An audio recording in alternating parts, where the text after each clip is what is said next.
அனைவருக்கும் வணக்கம். ரிஷபராசிக்காரர்களுக்கு தர்மத்தின் வாழ்வுதனை சூதுக்கவும், ஆனால் மீண்டும் தர்மம் வெல்லும் என்று சொல்லக்கூடிய வகையில் டிசம்பர் மாதத்தில் கிரகநிலைகளின் அமைப்பு ரிஷபராசிக்காரர்களுக்கு எப்படி அமைந்துள்ளது? பல்வேறு வகையான சூழ்ச்சிகளால் பல சிரமங்களில் தவித்து வரக்கூடிய ரிஷபராசிக்காரர்களுக்கு அவற்றில் இருந்து வெளிவருவதற்கான நல்ல வாய்ப்பும் சந்தர்ப்பமும் நிறைவான வளர்ச்சியும் எந்தெந்த விஷயங்களில் நிறைவாக கிடைக்கப் போகிறது என்பதை ஆராய்ந்து பார்க்கும் போது டிசம்பர் மாதத்தில் செவ்வாய் வக்ரகதியில் திரும்புகிறார். சுக்கிரன் மிக வலுவாக அஷ்டமஸ்தானத்தை விட்டு விலகி பாக்கியஸ்தானமாகிய 9ஆம் இடத்திற்குள் நுழைகிறார். புதன் வக்ர நிவர்த்தி பெறுகிறார். இந்த மாதத்தின் பிற்பகுதியில் சூரியன் மற்றும் புதன் அஷ்டமஸ்தானத்திற்குள் நுழைகின்றன.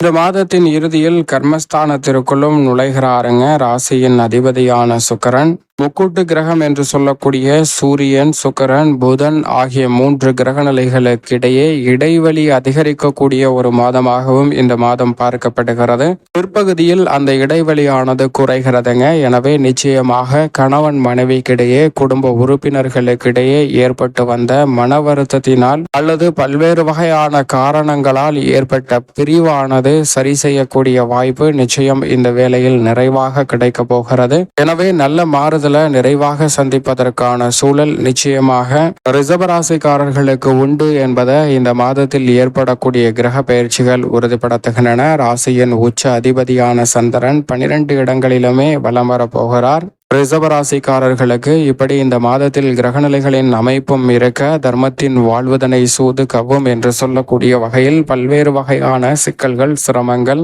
ஏன் எனக்கு மட்டும் இவ்வளவு சிரமம் வருகிறது என்று எண்ணி தினம் தினம் வருத்தப்பட்டு கொண்டிருக்கும் ரிஷபராசிக்காரர்கள் அனைவருக்குமே தர்மம் மீண்டும் வெல்லும் என்று சொல்லக்கூடிய வகையில் பல நல்ல மாறுதல்களை நிச்சயம் நிறைவாக சந்திப்பதற்கான முதன்மையான யோகத்தை இந்த டிசம்பர் மாதம் அள்ளி கொடுக்கிறது என்பதில் சந்தேகமே இல்லை. அதிலும் குறிப்பாக ரிஷபராசிக்காரர்களை பொறுத்த வரைக்கும் இந்த வேளையில் ராசியின் அதிபதியான சுக்கிரன் டிசம்பர் 3ஆம் தேதியிலிருந்தே அஷ்டமஸ்தானத்தை விட்டு விலகி பாக்கியஸ்தானம் ஆகிய 9ஆம் இடத்தில் சஞ்சரிக்கிறார். இந்த வேளையில் சப்தமஸ்தானம் என்று சொல்லக்கூடிய 7ஆம் இடத்தில் சூரியன் மற்றும் புதன் இணைந்து சஞ்சரிக்கின்றன. எனவேதான் இந்த 2 முக்கூட்டு கிரகங்கள் என்று சொல்லக்கூடிய சூரியன், புதன் மற்றும் சுக்கிரன் கிரக நிலைகளுக்கிடையே இடைவெளி அதிகரிக்கக்கூடிய ஒரு தருணமாக இருந்தாலும் கூட உறவுகளுக்கிடையே ஏற்படக்கூடிய இடைவெளியை குறைக்கக்கூடிய ஒரு தருணமாக மாறுவதற்கான முதன்மையான யோகமும் இந்த வேளையில் உண்டு. சுக்கிரன் வலுவாக இந்த மாதத்தில் பெரும்பாலும் 9ஆம் இடமான பாக்கியஸ்தானத்தில் தான் வலம் வர போகிறார். இந்த மாதத்தின் இறுதியில் கர்மஸ்தானத்திற்குள் நுழைந்து விடுவார். அதற்கு முன்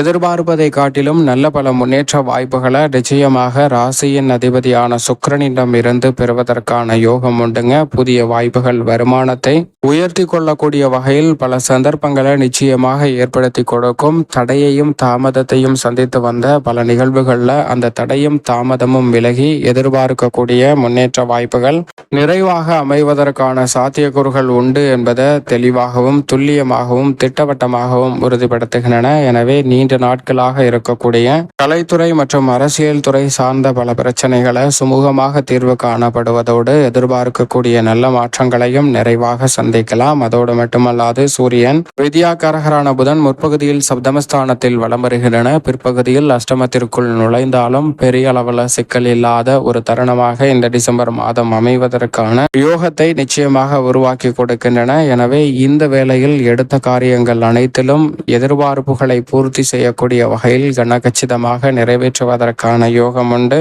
ராசியின் அதிபதியான சந்திரனும் பல்வேறு வகையான காரிய தடைகளை விலக்கி நல்ல முன்னேற்ற வாய்ப்புகளை இந்த டிசம்பர் மாதத்தில் நிறைவாக அள்ளி கொடுக்கிறாருங்க. ரிஷபராசிக்காரர்களுக்கு சரியாக பயன்படுத்திக் கொள்ளுங்கள். அதோடு மட்டுமல்லாது இந்த வேளையில் முழு சுபகிரகம் என்று சொல்லக்கூடிய குரு பகவான் மிகவும் வலுவாக ஜென்ம ராசியில் வக்ரகதியில் சஞ்சரித்து கொண்டிருக்கிறாருங்க. முழு சுபகிரகமான குரு பகவானுடைய வக்ரம் என்பது மிக பெரிய அளவில் வரவேற்கத்தக்க ஒரு சிறந்த அமைப்பாக நிச்சயமாக ரிஷபராசிக்காரர்களுக்கு பார்க்கப்படுகிறது. ஏனென்றால் பல்வேறு வகையான சிரமங்கள், சிக்கல்கள் விலகி நல்ல முன்னேற்றத்திற்கு வழிவகை செய்வதற்கான வாய்ப்பையும் சந்தர்ப்பத்தையும் நிச்சயமாக குருவினுடைய வக்ரமானது பெற்றுத்தருகிறது என்பதில் சந்தேகமே இல்லை. எனவே இந்த வேளையில் சுப நிகழ்வுகளில் ஏற்பட்ட தடைகள் விலகி எதிர்பார்த்தபடி சிறப்பாக சுப நிகழ்வுகள் கனகச்சிதமாகவும் துல்லியமாகவும் செய்து முடிப்பதற்கான முதன்மையான யோகம் இந்த வேளையில் கிடைக்க போகிறது. அதோடு மட்டுமல்லாது நீண்ட நெடுங்காலமாக சந்தித்து வரக்கூடிய பல்வேறு வகையான குடும்ப உறவுகளுக்கிடையே இருந்த மன வருத்தமும் மனஸ்தாபமும் நீங்கி ஒற்றுமை பிறக்கக்கூடிய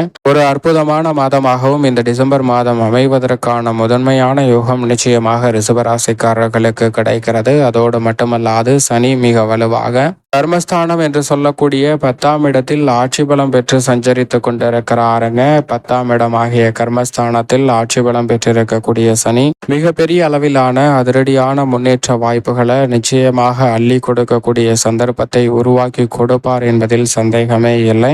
ஏனென்றால் அவர் மிக விரைவில் லாபஸ்தானத்தில் வலுவாக அமரப் போகிறார். எனவே எதிர்பார்ப்பதை காட்டிலும் நிரந்தர வேலை வாய்ப்பு, உத்தியோக ரீதியான பல நல்ல மாறுதல்கள், திட்டமிட்டு செயல்படுவத கூடிய நல்ல சந்தர்ப்பம் போன்ற அனைத்தும் நிறைவாக அமைவதற்கான யோகத்தை நிச்சயமாக இந்த வேளையில் மிகவும் வலுவாக ஏற்படுத்தி கொடுக்க போகிறாருங்க. எனவே பல்வேறு வகையான காரிய தடைகள், சிக்கல்கள் இந்த தருணத்தில் விலகும். எதிர்பார்க்கக்கூடிய நல்ல பல முன்னேற்ற வாய்ப்புகளும் நிறைவாக சந்திப்பதற்கான முதன்மையான யோகமும் இந்த வேளையில் நிச்சயமாக ரிஷபராசிக்காரர்களை தேடி வருவதற்கான முதன்மையான யோகம் உண்டு. எனவே சரியாக பயன்படுத்திக் கொள்ளுங்கள். அதோடு மட்டுமல்லாது ராகு மற்றும் கேதுவின் அமைப்பை ஆராய்ந்து பார்க்கும்போது ராகு கர்மஸ்தானம் என்று சொல்லக்கூடிய 11ஆம் இடத்துல லாபஸ்தானத்தில் வலுப்படுத்துகிறாருங்க. தொழில் ரீதியாக நல்ல முன்னேற்ற வாய்ப்புகளை ஏற்படுத்தி கொடுக்க போகிறார். பஞ்சமஸ்தானத்தில் கேதுவும் வலுவாக வீற்றிருக்கிறாருங்க. எனவே எதிர்மறையான சிந்தனைகள் விலகும். குடும்ப ரீதியாக பூர்வீக சொத்துக்கள், நீதிமன்ற வழக்குகள் உள்ளிட்ட பல பிரச்சனைகள்